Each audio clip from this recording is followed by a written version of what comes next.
Hey, welcome back to the shop. Today I am violating electrical codes. At least that's what I've been told, which I'm not too concerned with, and stick around to the end and I'll tell you why. This corner of the shop has been my nemesis since I finally got everything set up, and I'm finally getting around to making some storage to tidy everything up. And like all the rest of the projects in the shop, it's all going to be done with French cleats and some simple boxes. I start off by getting the cleat put on the wall, and I'm very careful here to make sure I get the screws right in the center of the studs, because I do have some electrical lines coming in from the top, and over in the corner there is a plumbing line there as well. And just to make sure I am right in the center of the studs, I just take a finish nail and tap it in with a hammer to verify the edges. Then I can go ahead and get the hanging cleat installed on the wall. This particular section of my wall was pretty bowed, so I ended up having to use some shims to keep the cleat nice and straight. Sometimes if you're putting multiple cabinets on a wall and the wall is bowed, it can cause some alignment issues when you get your cabinets on there.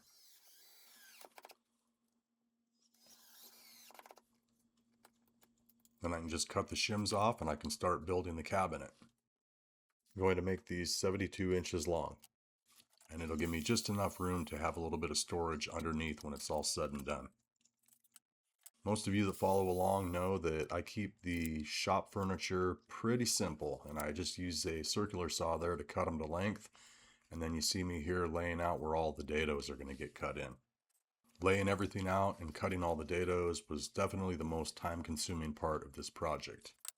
I'm going to end up using the table saw to cut all these, but if you don't have a table saw, you can certainly use a router for that as well.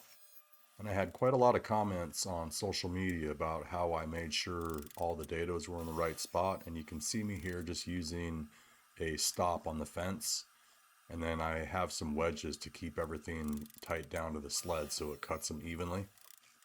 And I just work my way through until I get about halfway down the panel, and then I have to extend out that stop, as you can see right here. Another more accurate way to do this would be to cut one panel and then just rip it down the middle on the table saw, and then you'd have two panels that were exactly the same as far as spacing. But I chose to make it a little bit more hard on myself, and I don't know if the sled was wide enough to do it that way anyways.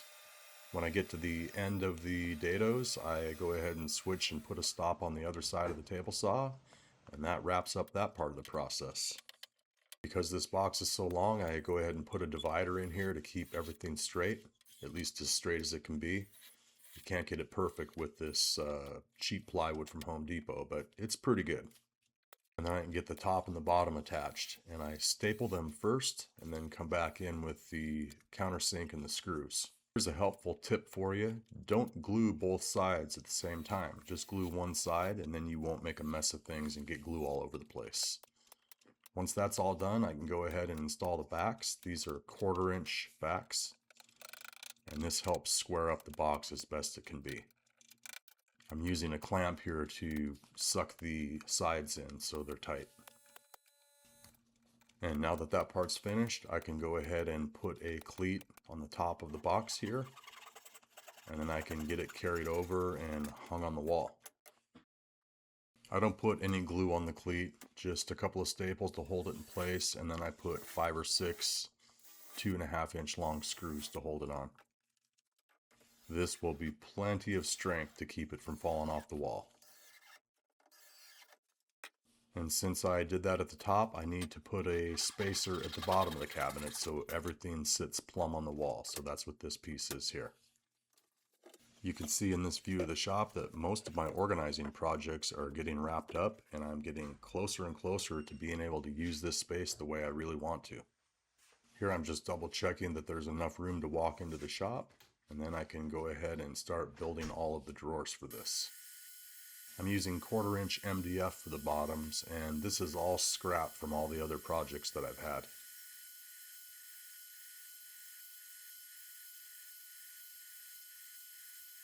With all the bottoms cut to size, I can go ahead and start cutting the strips for the drawers, and this is 1/2 inch AC plywood. I kind of get a rough idea of how many strips of each width I need, and then just cut them all at the same time, And then once they're cut to length, I can go ahead and start cutting out the individual pieces for each drawer. And since I only have so much room on either side of the table saw, I just take all the strips and cut them in half. And then I can get out the miter gauge and start cutting all these pieces. I wrote everything down on paper what I needed just to make sure that I cut enough, because I didn't want to have to go back and set up the saw to redo any of this. And that's a wrap on all the cutting. Now I can start assembling the drawers. I discovered this drawer system in a fine woodworking magazine, I believe, 2 or 3 years ago, and it's how I make all of my shop furniture. It's very simple, and it's very easy to make. And the most important part is extremely functional. I just use some glue and a pin nailer to get the outer portion of the box assembled, and then I glue and pin nail the bottom to each one of them. And I think I had about 26 of these to make, and they're all varying heights. So I just put on some good music and got to work. Here's a little bit different camera angle so you can see how I assemble each one of these. And that spacer for that back piece is just to make sure the back's installed where it needs to be. And the reason I leave that dead space in the back is so when I open these, it's kind of like a visual stop, and then it also holds the drawer from falling out when I open it.